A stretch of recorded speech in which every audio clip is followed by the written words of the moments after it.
सत्यभामाबाई, तुम्हाला ठाऊक आहे हे लोक तुम्हाला कुठे घेऊन चालले, काय करायला सांगतात ते? तुम्हाला खरंच तुमच्या पती बरोबर सती व्हायचंय? तुम्ही ही प्रथा का मानताय? तुम्ही सती जाऊ नका. पण हा एका पतिव्रता स्त्रीचा धर्म आहे. हे केल्याशिवाय मला मुक्ती कशी मिळेल? सत्यभामाबाई, अहो असं जर असतं तर आज जिजाबाई, झाशीची राणी लक्ष्मीबाई या स्त्रिया पण सती केल्या असत्या, पण त्यांनी असं केलं नाही.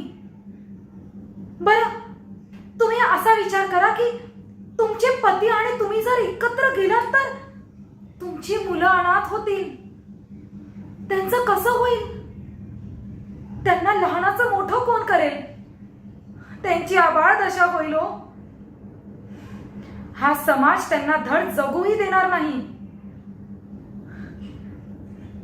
आपल्याला कर्मठ मारून आपल्यावर टीका करणारा हा समाज आपल्यावर आपली मते थोपतच चाललेला आहे.